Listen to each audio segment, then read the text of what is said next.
Welcome to Civics in a Year, the podcast that makes civic literacy fast, accessible, and surprisingly engaging.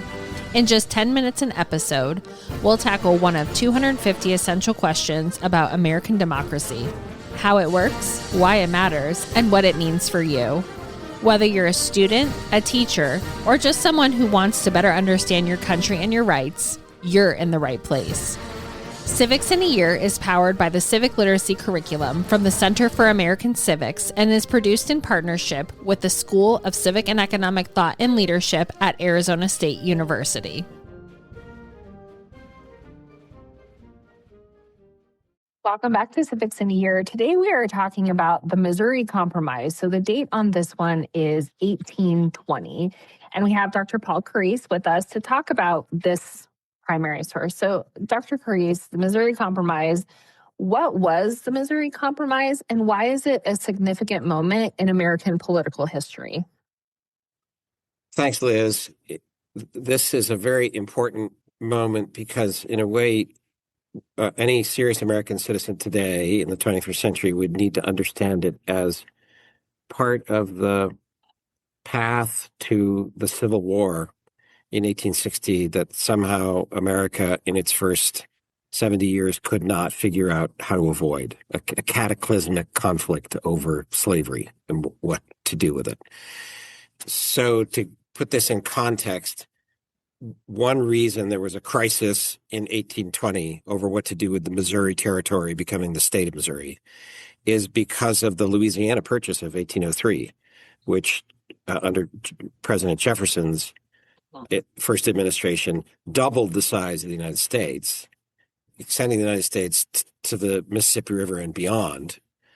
But it didn't resolve the question of what to do about slavery. And again, that's a question because the Declaration of Independence and its principles would seem to be opposed to the idea of Americans holding other human beings as property.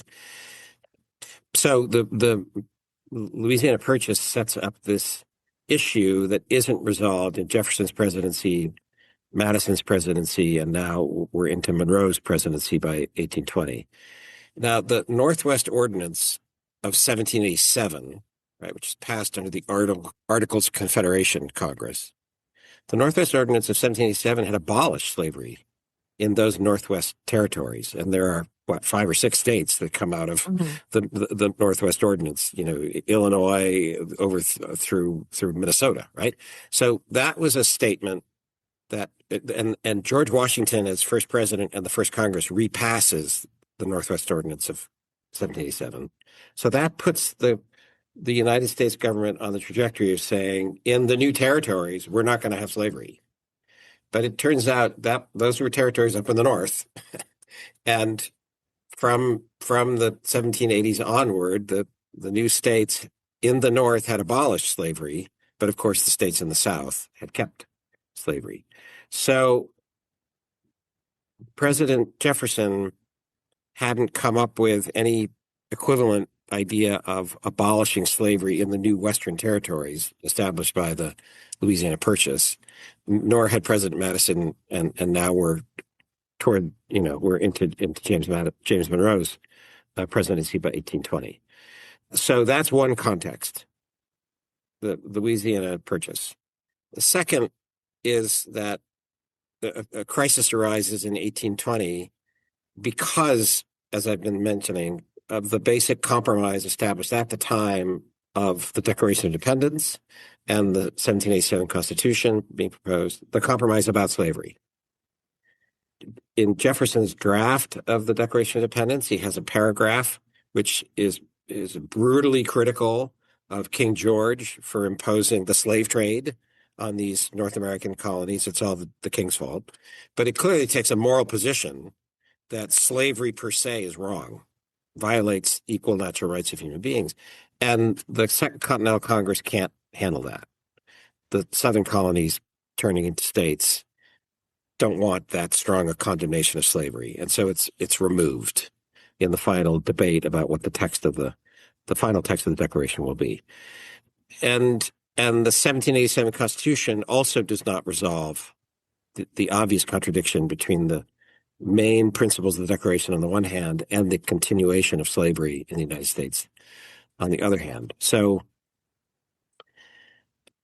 the question is, should slavery for the United States from the 1780s into the 1790s and going onward, should slavery be curtailed? Should it be somehow, the slave trade should be discontinued? Should slavery be gradually abolished? Should it be, immediately abolished?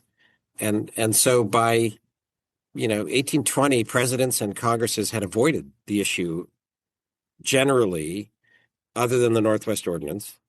And they definitely had avoided it regarding the new Louisiana territories.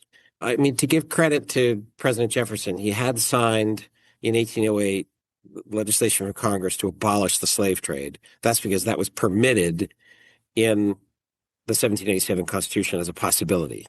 The United States could abolish the slave trade as of 1808. Congress and President Jefferson do that, but President Jefferson and no later presidents had done anything about the slavery question.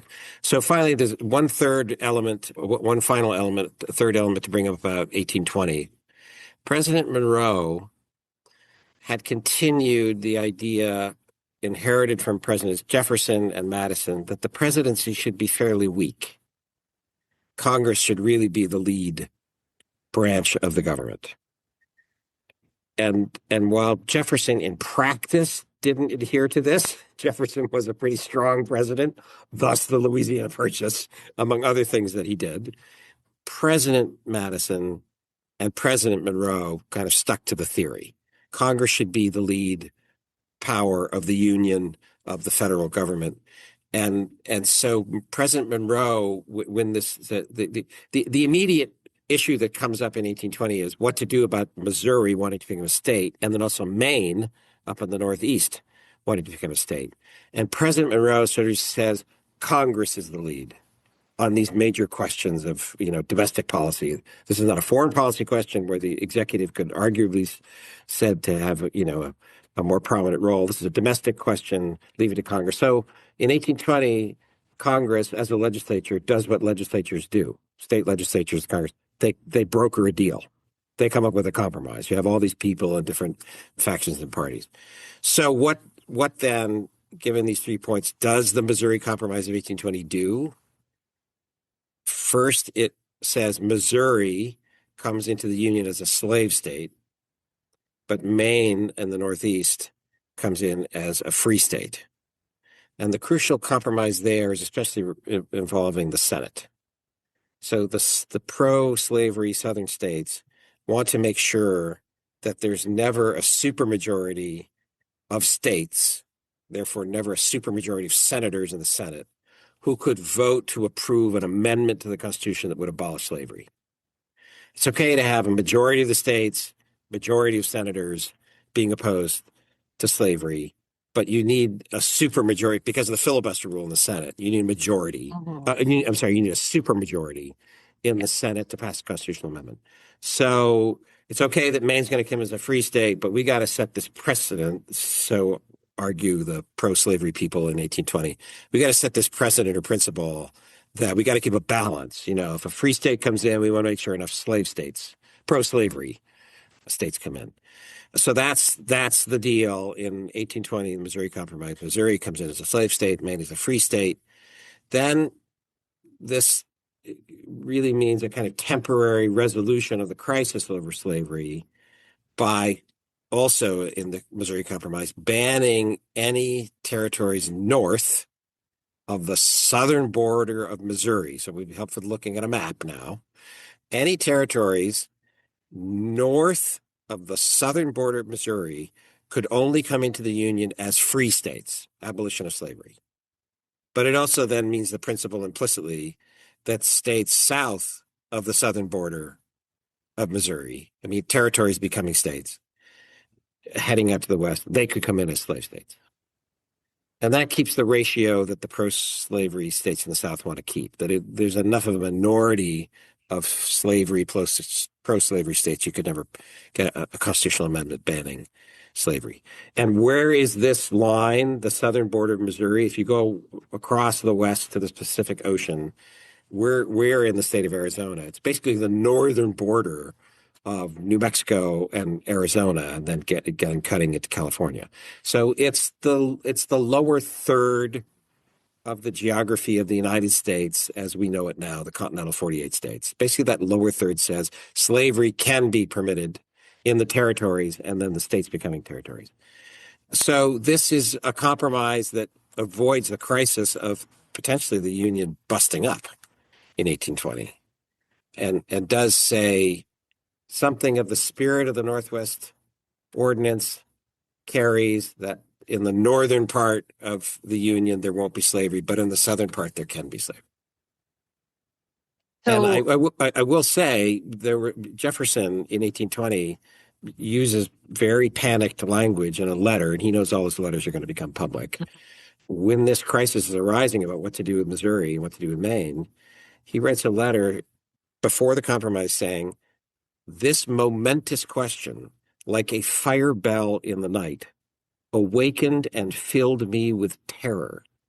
I considered it at once the knell of the Union," meaning the death knell of the Union. This is Jefferson in 1820, who, again, as president, hadn't done anything to address this, and then is relieved at the compromise of 1820.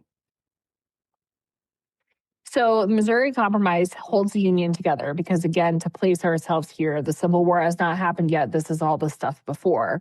But because it doesn't resolve the issue of whether slavery was compatible with the ideals of the Declaration of Independence, it left open the possibility of a future deep crisis. Yes, this is in a way the great tragedy or the irony of the American founding and then of our political history in the 19th century, that the founding involves necessarily, I think you could argue, a compromise over slavery. We don't really get the Declaration of Independence in 1776, and we don't get the Constitution proposed by the Constitutional Convention in 1787 unless there's this kind of compromise. So as I mentioned before, Jefferson, has to sit there in the Second Continental Congress while that paragraph condemning slavery struck from the final text of the Declaration. And then in the 1787 Constitutional Convention, in order to gain the support of the southern states in 1787 to replace the articles, too weak or really no government of the Union, with a stronger government, they want protection for some kind of recognition of slavery and the perpetuation of slavery, at least temporarily. So, students of American history will know that there is the 3/5 persons clause, which gives some additional representation in the House of Representatives, effectively to the southern states, by letting them count 3/5 of the population of slaves they hold as part of their population base for representation, electing people to the House. There's the fugitive persons clause in the proposed 1787 Constitution. And on the other hand, there is the reference, as I mentioned, to the possibility in 1808 of banning the slave trade, sort of kicking that down the road, but it sort of puts a marker down. Oh, maybe the slave trade is not a good thing, right? And then, as Abraham Lincoln later in the 19th century and others will say, note that Frederick Douglass notes this, note that the word slave or slavery is never used in the Constitution. There's always this reference to persons and other ways of getting around explicitly saying slavery, as if to suggest this is morally offensive. We've got to refer to it somehow, but we're going to talk around it. That's the Lincoln Frederick Douglass interpretation. So there were compromises made in the Declaration, in the Constitution, and Lincoln will argue later in the century, this is because the Americans are embarrassed by slavery. They know it doesn't fit with the principles of the Declaration. It's a moral shame, and they're hoping to work out how to deal with it, get rid of it later. But various things happened in history. The cotton gin in the 1790s, the Louisiana Purchase, meaning there's more territory out to the west. The Mexican War under President Polk in the middle of the 19th century further expands territory out to the west. And also an unintended consequence, perhaps, but maybe it should have been foreseen, that 3/5 clause about representation in the House of Representatives does give a boost to the southern states. So they have a presence in the House of Representatives that they otherwise wouldn't have if it was just counting white people as the basis of representation. More Southerners end up as speakers of the House and leaders in the House. More Southerners end up as presidents because there's a boost in the Electoral College, the basis of the apportionment of seats in the House of Representatives for your votes in the Electoral College. So more Southerners end up being president. More slaveholders end up being presidents in the 19th century. I mean, obviously starting with Thomas Jefferson in 1800. So for all these different reasons, the predominant spirit develops in the 19th century that we're not going to solve the problem of slavery the way arguably the Declaration of Independence points toward resolving it, meaning we have to figure out how to gradually abolish slavery, gradual emancipation, abolish slavery. No, those go off the table, and we're talking about these compromises, how to sort of manage it kind of crisis by crisis. Now, on the other hand, because this is unsatisfactory to the northern states, to certain principles of Christianity, principles of the Declaration, an abolitionist movement arrives. And the abolitionist movement and the women's suffrage movement end up being sort of partners in the middle of the 19th century. That provokes, on the other hand, a strong pro-slavery argument arising in the South to say, you know what, the problem here is the Declaration of Independence. It's just got a false view of these cheap rhetorical lines from the Declaration about all human beings created equal and this stuff. That's not true. It's not true in its most extended sense. Reasonable people have known for all of human civilization that some races are superior and some races are inferior. And we've got that in America. So it's the Declaration that's problem. So there's like polarizing that's happening in the 19th century. Abolitionists saying this delay, compromise, kicking it down the road, that's not good. And then the pro-slavery view on the opposite extreme, the Declaration is the problem. And you abolitionists are un-American, and you're the problem. And that leads to another crisis by 1850, which produces another compromise document, the Compromise of 1850, which again is sort of an echo of the Missouri Compromise. How many compromises? So is the Compromise of 1850 an echo or an extension of the Missouri Compromise of 1820? But then there are also signs that by 1850, support for continuing compromise about slavery is starting to weaken. Yes. So various signs of this. A figure named Abraham Lincoln starts to rise and be prominent. And a Free Soil Party arises. And then the Republican Party arises because for example, Lincoln in 1852 gives a wonderful eulogy for Henry Clay, who was the main architect of the Compromise of 1850.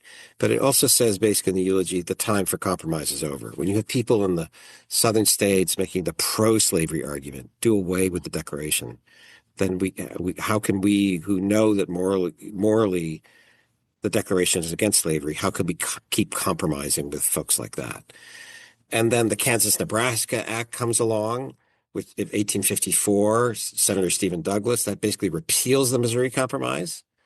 It allows a slave state north of the line set by the Missouri Compromise of 1820. And then the Dred Scott decision in 1857 by the Supreme Court saying slavery should be legal everywhere. The Missouri Compromise itself was unconstitutional. Congress can't limit where the presence of slavery can be anywhere in the Union. But again, in response to all of this, the Republican Party is launched as the clearly anti-slavery party in the sense that slavery can no longer extend. We can't compromise, we can't extend it any further into any territories. And so by the elections of 1856, 1858, 1860, we're at a new level of crisis, and there's no room left for compromise. Dr. Grease, thank you so much. I think, you mentioned the parties, and we have episodes, on the rise of the Republican Party, with Lincoln. So definitely we can link these together. But it's fun to go through American history with these primary sources. So not only the Missouri Compromise of 1820, we also looked today at the Compromise of 1850. So thank you so much. It is appreciated, and I'm excited for our next primary source. Okay, thank you. Thanks for joining us on another episode of Civics in a Year. If you enjoyed this episode, be sure to subscribe and share it with someone who cares about a constitutional republic as much as you do. For more episodes, resources, and updates, follow us on social media or visit us at civics.asu.edu. Make sure to check out the show notes for any relevant links. Special thanks to the United States Marine Band for their performance of the Stars and Stripes Forever. Let's keep building a stronger constitutional republic, one episode at a time.